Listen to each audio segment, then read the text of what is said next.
Hello and good afternoon, Facebook and anyone who is listening. Today is Friday, June 16th, and it is day 22 of my 90-day Facebook Live challenge.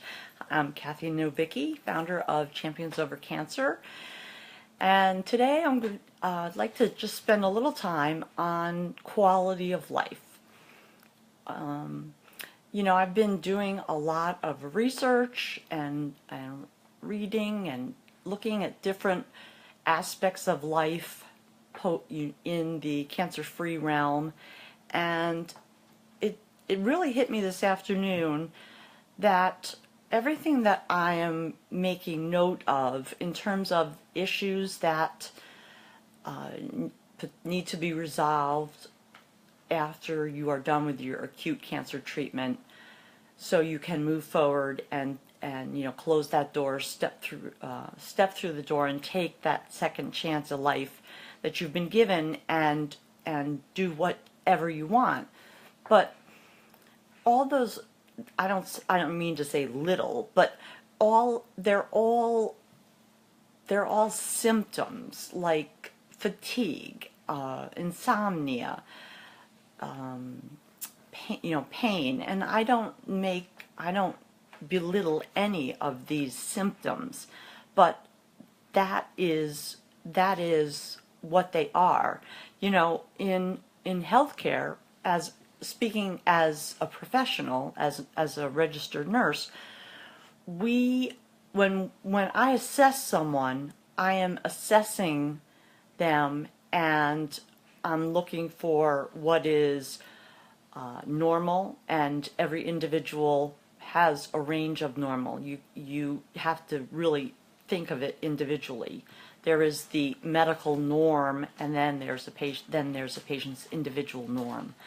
And so sometimes, say for example, you have a patient with a very high blood pressure, and that is not normal for anyone. When we're talking blood pressure that is like over 200, like 200 over 100, and so it needs to be addressed. Whereas when you get closer to what the medical community considers normal, if I had someone who had a blood pressure of 150 over 90, I would look at the circumstance. Were they just admitted? And so it would, were they just admitted? Did they have a history of hypertension? And you have to take into consideration these issues, because when someone is admitted to a hospital, they're anxious, they're fearful, and so a first blood pressure I would recheck, because the likelihood is the next time you check it in half an hour or an hour, it's going to be lower because they've settled in. So these are, symptoms. Nausea, vomiting, diarrhea, those are all symptoms of something else. And a lot of times that is that's what we find when we do our assessment. But when you take the assessment, you have to take all of those symptoms and understand what's going on in regard to the whole body, and what are all the symptoms telling you. And the nausea, vomiting, diarrhea one, I know it's really disgusting, and trust me, to clean it up as a nurse, it's really disgusting. But people can't help it, and they get sick with GI bugs, and that happens. So, but there's two sides of a GI bug. There's a side that if you're having diarrhea and it's not infectious, they will, medical community will give you something to help with the diarrhea. But if it's an infectious diarrhea, like it's called C. diff, it occurs when you are taking an antibiotic, and the antibiotic gets rid of the good bacteria in your gut, and this C. difficile toxin, that their numbers out they grow and they outweigh the good bacteria, and you develop diarrhea, and it can be life-threatening actually. Luckily, it's not usually, but they the physicians don't want to give you something to to stop that diarrhea, to slow it down, because it's infectious. They want you to get rid of it, unfortunately, and it becomes quite an ugly proposition. But so that's what I mean, that two of the same, one symptom can mean two different things. And that's what I've really been finding, and starting to consciously understand that when I talk about cancer-free and taking on, taking issues that are still of concern or that have not been resolved, and so that you can, find closure and go forward, what I'm really understanding is that it's all of these symptoms or issues are under a bigger umbrella of what's called quality of life. And you hear about it a lot in medicine, in healthcare, quality of life. And it is what it is for each individual. The actual definition is the standard of health, comfort, and happiness that is experienced by any individual. So I think we do this on a very unconscious level, each of us, and there might be some conscious thought as to, oh well, I'm not as comfortable as I could be. And comfort could be physical, whether it's warmth or whether you're too hot or too cold. It could be emotional or mental.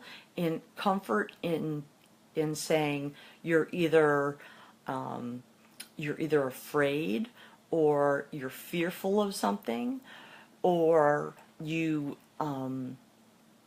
just slightly revved up. I call it running a little hot, and that's you're excited about something because you're going out, you're going to a new place, or you're going on vacation.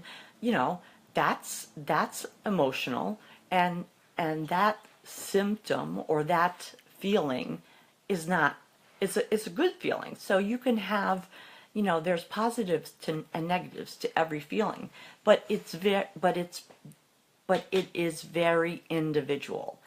And so I started to look at it as I've said, that the cancer in and itself has, diagnosis and treatment, and it's just the umbrella over all the different sections. So I believe is quality of life, because it's what concerns me may not concern the next person, and that's why it's so individual. And it applies to all the phases of your life. It applies if you've never had cancer. It applies to what you were feeling the day before you were diagnosed. I believe that on yesterday and recently I have stated that if you told me the week before I was diagnosed that I was going to be diagnosed with cancer, I would have said, "You're nuts," because I feel great. And that's how quickly things can change in your life, because we are human beings. We are a very high level functioning beings, and to run our body, there are a lot of intricate things that have to go on a second by second basis. So it's amazing just in and upon itself that we do as well as we do with how complicated our body is, and how it runs, how everything works together and sometimes doesn't work together. And it all, it all comes down to what is your personal quality of life. And I know that when we're talking to families, to patients and families who have a patient has a diagnosis, and they're getting closer to the end of life, we start, well, I will always say that I hope and had hoped that patients and families have a discussion as to what a patient's wishes are before they get too sick to speak for themselves, because everyone, as I said, is individual, and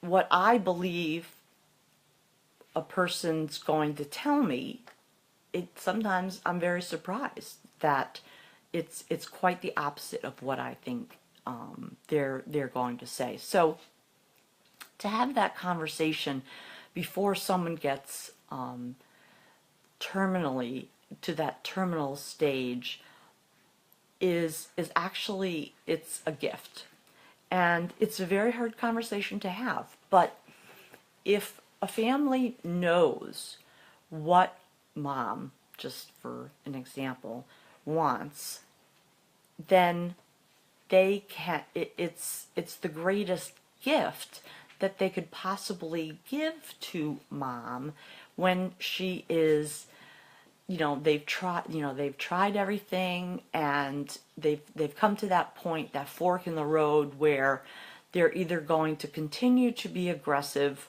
or they're going to keep mom comfortable now. Because we in the United States spend, I think it's 80% of our lifetime health care dollars in the last 2 years of someone's life. And that, I am not proclaiming that that the system should change, blah, blah, blah, blah. I mean, things in healthcare change very, very slowly. And over the course of my career, I have seen this end of life change where, in the late 80s and into the early 90s, someone coded, meaning either they stopped breathing or their heart stopped or went into a rhythm that was not life-sustaining, we would resuscitate them. That means CPR. That means someone actually placing their hands on their sternum, a specific spot on their sternum, and pumping. It's artificially pumping the blood throughout the body. So, and in addition to medications and attempting to figure out why the body has come to this point. Now, I have to tell you, and it's something that's not really, I guess out of healthcare, it's not really well known, but that when a person's illnesses come to the point where their body is going to code, meaning some lethal event is going to occur, and unless you intervene, the likelihood that that person dies is great. Even with CPR and advanced methods of interventions, etc., etc., the survival rate, if your body codes, is around 85%. Because, and you might say, oh my God, they teach us CPR in Girl Scouts, and they teach it in schools, and with the advent of AEDs, which is an automated electronic defibrillator, you would think that it would be higher. And actually, I have to backtrack and say, with AEDs and first responders being literally in front of someone when it happens, yes, there is a slightly greater chance of survival. But when the body gets to that point, it's basically telling you the engine is done. And so, and I talk to families and I say, it is, your body is like a car. It's like a car. It's like an engine. It has, there are many, many things that you can fix. You can adjust. You can tinker, but it comes to a point where you can't fix the engine anymore. And so if you're going to take the left at the fork in the road, you're going to be aggressive and continue to be aggressive. What really are you doing? And this is strictly my opinion. I cannot speak for anyone else on this topic, but it is a topic that we talk about a lot at work, and it's a very emotional topic because people have different beliefs, and everyone has a different definition of quality of life. So if you choose to be aggressive and you are successful, say mom has been in the ICU for 2 weeks. Mom is, I don't know, 85 and has 5 different disease processes that up until this point have been handled and managed, and she can, she doesn't drive anymore, but she can get out of bed. She's living in perhaps an assisted living or with a relative because she needs some help, and she can still dress herself and do her activities of daily living, which means being able to take care of your body, washing, dressing, brushing your teeth. I mean, you don't think of these little things, but it's all in the big package. So mom has been, to a certain degree, able to, get out of bed, get dressed, get going. Sometimes she can make herself a cup of tea, but meals, she doesn't prepare meals anymore, and perhaps someone has to lay out her medications for her because she forgets if she took the morning pills, etc., etc. And so mom's, she can get out of bed, she can sit at family dinners and have, interact with generations perhaps, and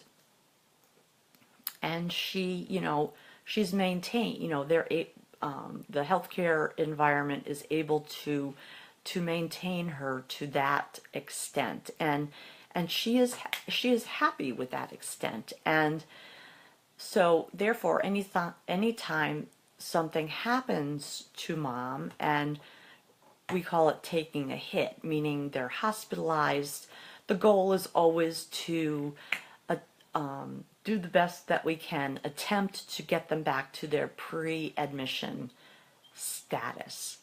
But as people age, the likelihood that you get them back to that pre-admission status, there's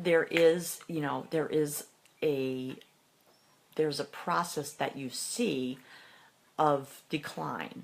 Because when you put an 85-year-old young lady in a bed, and she's in bed for a few days, people get deconditioned muscularly, fatigue-wise, very, very quickly. And you don't have to be 85, trust me. As my first daughter, my only daughter, I was 28 when she was born, and I was in bed for 24 hours, 12 hours, and and getting out of bed after having had anesthesia and having a cesarean section and pain medications and interrupted sleep. Even a young person can get deconditioned. So imagine if you take that and quadruple it or whatever, and imagine that this 85-year-old lady is in bed for 1 day or 2 days, and it sets them back greatly. That's why if you've had people that in the hospital, they're older, and we as nurses or the physicians are encouraging patients to get out of bed, sit up and have meals, work with physical therapy. It's because we're trying to maintain that level of function, that the ability to have a strong gait and have your balance have your balance, meaning this, to the point where you're not holding on to things when you walk, because it all speaks to a safety issue if you live alone, or even if you live like 85-year-old mom that we were talking about. We live next door, in the house next door, or we live in a in those new I can't remember what they're called, modules, for seniors to live on the same property as their family, but they have their own room and a living room and that sort of stuff. But even in that scenario, if mom can't get herself out of bed, if she can't dress herself or get herself safely to the bathroom, then you're talking about mom needing a higher level of care because it's not safe for her to go home. So that's just a very small example of the things that we think about when when we've come to that fork in the road. And please don't interpret my situation that I've just explained as 100% of the time I'm going to recommend the other, because every case is individual. But I just wanted to give you a scenario so that you somewhat understand the things that are looked at and talked about in those decisions. So you have mom now, okay, and you've come to the fork in the road, and you've been doing everything, and she's not improving, and your choice is aggressive or taking the right path. I shouldn't say that. Taking the path to the right, not the left path. And you're going to treat her palliative. There's a few levels of this care. You treat them palliative, which means that you continue to treat and give antibiotics and oxygen and those sort of things, but to the best of your abilities, you keep the patient comfortable. And then there's comfort care, where you don't continue to comfort care, end of life care, where you don't continue to do those things. You don't give the antibiotics. You don't do A, B, and C and D, but you're keeping the patient comfortable. You're medicating them so that they're comfortable. You're giving them sedatives so they're not anxious, and you're letting nature take its course. And that is, and I don't really know the specific differences in comfort care, end of life care. Sometimes I use these words simultaneously, and then there's also hospice care, which is end of life care. And I believe that these definitions and these policies and procedures that go along with that, I believe that they are different state per state. I could be wrong, but, and also, if you choose the path that goes down the right, you, if you choose that path, then you have to choose what's called a DNR. You have to make the code status of your mom a DNR, and that means do not resuscitate. And to further explain that, it means if her breathing stops, if her heart stops or goes into a rhythm that's not life sustainable, you are not going to intervene. You're just going to let nature take its course and keep them comfortable. And I've seen, over the years of my of working as a registered nurse, I have seen both ends of the spectrum, and both extreme ends of the spectrum, and many pieces in between, because families, it's very unusual, and I'm not insulting families, but we all have them, hopefully, maybe not so hopefully, depending on the scenario, because you all come with baggage, and the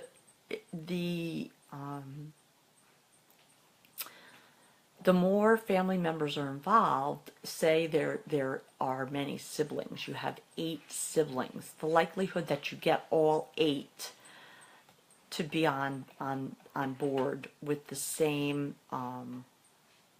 the same thought process can be very difficult, because as the number of people, as the number of siblings increase, so it exponentially increases the chance of different opinions, and that's something that has to be respected also. So now that I have totally depressed you or whatever, you just have to, it's something that, since we've left the farming age, when we were farmers, life and death occurred all the time, and you saw it all the time. You saw it in the birth of new calves, and you saw it when, an older animal died, and they just let nature take its course. But once we moved into the industrial age, we got away from that. And as we move into this, I think we're still being called the industrial age, but with technology and with greater diagnostics and greater treatments and medications and all of these things, our ability to maintain someone's health to a point where they have an acceptable quality of life, is, we've added years to people's lives, and that's okay, because you see more things, you experience more things, but sometimes it's not okay. And so mom, so we've decided to take that left path, and we're going to aggressively treat mom. But mom never had a conversation with her family or her children, and she really wanted to be just kept comfortable. Well, it's a horrible scenario to work through, because mom might have said to me, as if I was her nurse, I'm just so tired. I just can't do this anymore. And a family member comes in, and they can get really angry and really hostile, because, well, we're going to do anything. Come on, mom, you're going to get home, blah, blah, blah, blah. And to the point where I had a situation where all Mom did was sit in the corner in a wheelchair and greet people. So my personal perspective was that's not what would be my quality of life. But to the family, that was good enough for her. Whether or not they ever talked to her about it and asked if it was her quality of life, I'm not sure. So it gets really dicey.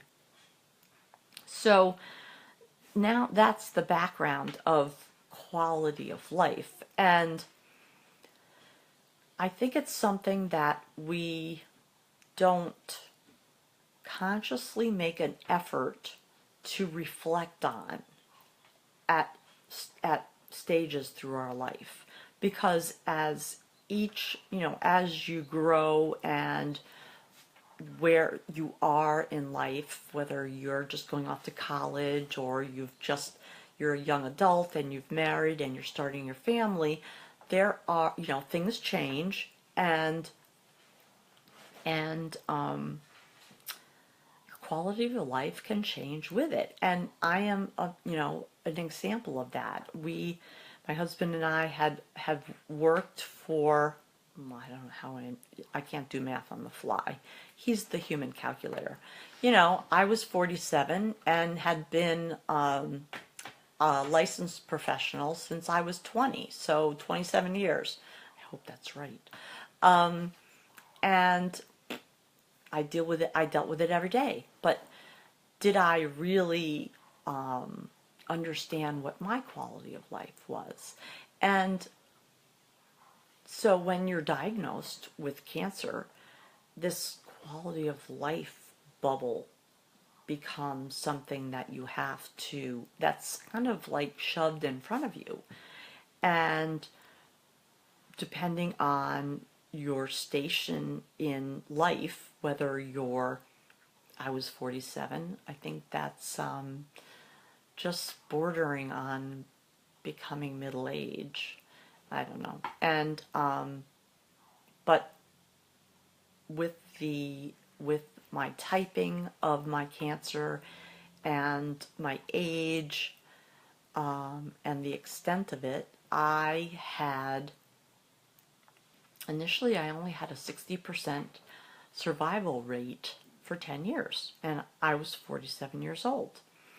Now, I had what was called triple negative breast cancer, which means that I got the kitchen sink and the refrigerator because there are no targeted therapies for that. And that is preliminary before you go to the OR. When you come back, when you've had surgery, they get a final pathology report on what your cancer cells are. And I can't remember honestly whether my slides were pre-surgical or post-surgical, but my oncology pit bull, as I like to call her, lover, she sent my slides to I don't know how many different laboratories. And you hear people taking tamoxifen, for example, for 5 years post acute therapy, and it is I don't even want to get into the medical terms of it because I don't remember, but it only works if you have receptors on the cancer cells that are estrogen receptors. So therefore the tamoxifen, it's like a lock and key. It binds with that estrogen receptor, and therefore it prohibits it from multiplying and growing. Now, when I was initially diagnosed, I had triple negative, which means that I didn't have any estrogen, I didn't have any progesterone receptors, and I believe the third one is called HER2 receptors, which is another type of genetic marker. So I had none of those. So my reality was they couldn't give me anything beyond the acute treatment for my breast cancer. And that's why triple negative breast cancer has a higher rate of mortality, because it is an extremely aggressive form of cancer. It is seen more often in younger women, and African American women it's more prevalent in African American women.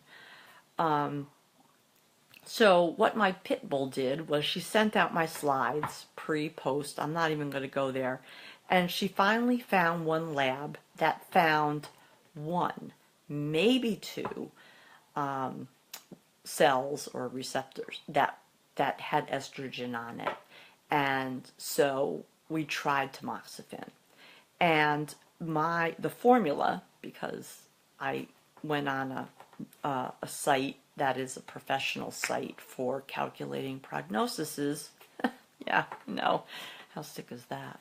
But and inputting my data, what I was a 60% on due to my age and my staging was 60% in 10 years. Being able to take tamoxifen increased my likelihood of survival to 85% in 10 years. So this is into year 7, and I'm still above the ground, and I'm still speaking to you, and I remain cancer-free. So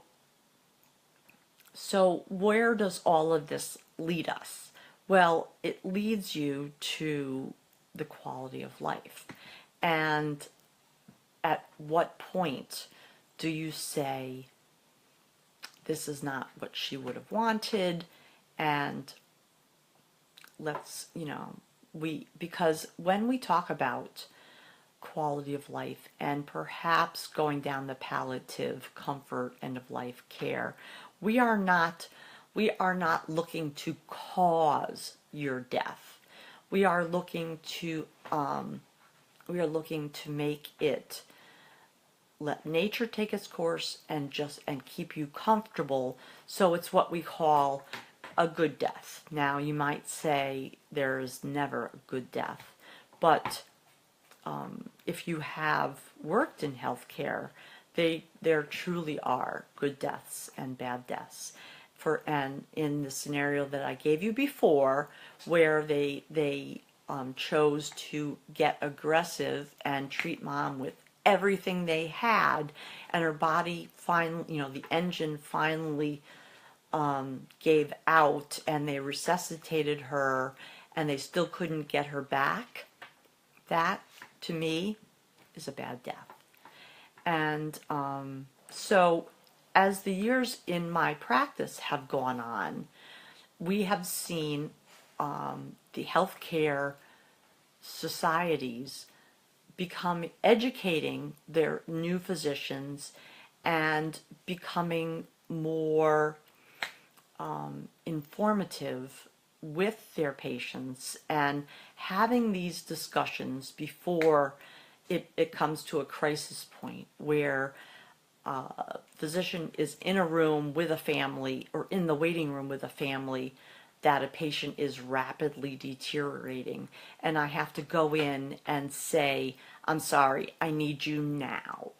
And there is nothing worse than seeing the look on a family's face when I have to pull a physician out of a discussion, because if he doesn't, if we don't address something immediately, she is going to code. And so that, they'll ask them one more time. And can you imagine being in that position where it's your mother, it's your father, it's your spouse, a loved one, and you've never had this conversation, and they're asking you in crisis mode, what do you want to do? It is not pretty. So So, as I said, I always encourage people to have the discussion beforehand because it's a gift. You don't have to make those decisions. You don't have that angst. And families who follow through with that further down the road have come back and said to me and said to other members of the healthcare team, it was very difficult to do that, but it was the right thing to do, and you were right when you said it was a gift that our mother spoke of it. We had conversations on it, and these were her wishes, and it was very, very difficult, but we went with them, and they're at peace because they did what their mother wanted. Now you may say, well, why is she talking about all this stuff when she is a proponent of your cancer-free life and grabbing that second chance? Well, because quality of life, as I am finding in reading and researching and trying to put together the pieces of this cancer-free population and how it should not run, but the structure of it, the infrastructure of it. And what I'm finding more and more, and what I'm realizing more and more, is that the question of the quality of life is really the first, it's the umbrella that dictates all the symptoms below. Because what my pain level is not what the person sitting next to me pain level is. So it is individual, and for the things that we're talking about, issues that need or potentially need to be resolved, they speak to the quality of life. And all of the subcategories underneath, the physical, the psychological, mental, emotional, the career, on and on and on. It speaks to all of those areas. And that's what I'm finding when I'm starting to list things in the health section, potential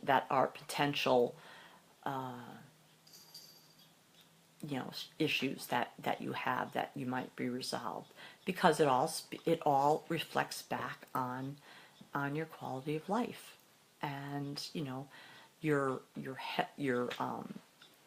career, your employment, whether you are able to work again, whether you're disabled, whether you're at a point where you can retire, so potentially the financial concerns aren't there for you. And this is really a big part of Champions Over Cancer, because it's asking that question. What makes you happy? What makes you comfortable? What level of health are you willing to live with? And so I would put out there and ask you, if you're listening to this live, if you're listening to this as it's been recorded, or if you're watching it on YouTube, perhaps that is the place to start a conversation. Because if you don't understand what your quality of life is, what is acceptable to you, then how can you understand the issues that need resolving in order to find closure?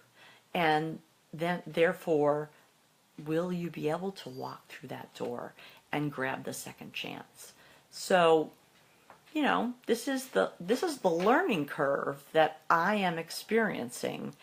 And so I'm jumping around. And if that bothers you, I'll apologize. But it's things that I've experienced and things that I'm researching and, putting down on paper and finding, oh, this should come before because it speaks to everything else, etc., etc. And because there is not one standardized program or survey or anything in medicine that speaks to the cancer-free patient. There's not one agreed upon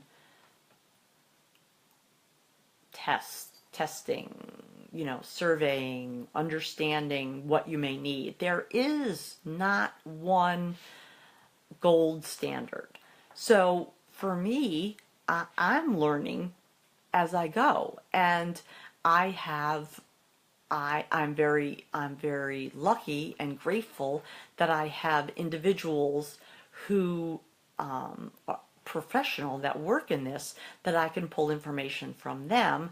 I have information as a nurse that I can look at, and I have information to research as a patient. So I can look at it from a 360 degree, full round total aspect and understand, whereas some person might only see one part of it. And so I think that is very beneficial to me. And so if I'm jumping back and forth, it's because I haven't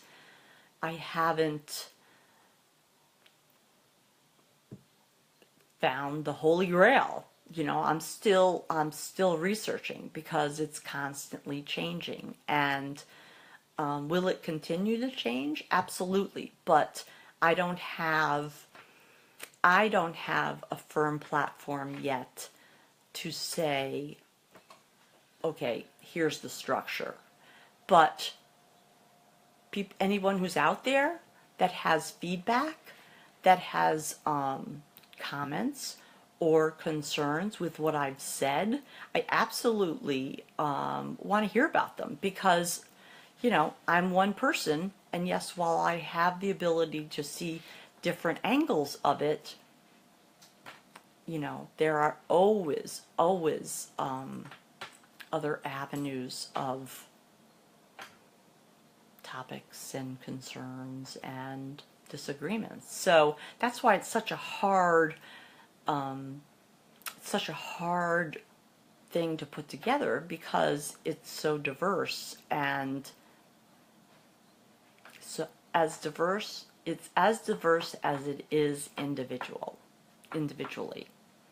So with that, I'll send that question out to you. Spend some time being introspective and think about what makes you happy, what makes you comfortable, what level of health do you have to be at to have for you a good life. Because it doesn't have to be next week, it doesn't have to be next year, but it gives you a sense of, well, if something happens, I already have a baseline, I have an understanding, and it might change, but that's okay, because change is inevitable, and you only change out of necessity, i.e. when you get sick, or when you make the decision to change. And making the decision to change is being proactive. Getting ill and not having any of that set up, and that change therefore is reactive.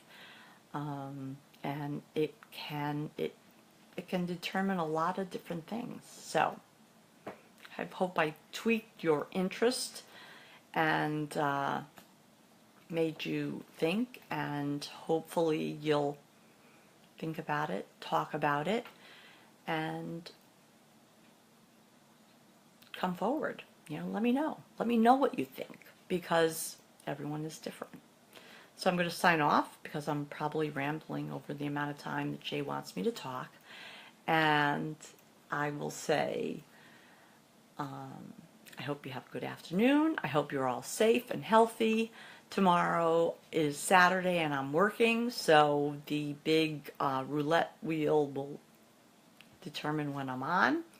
So I will be up at 4, or out at 6:30 and back, who knows when my work is done.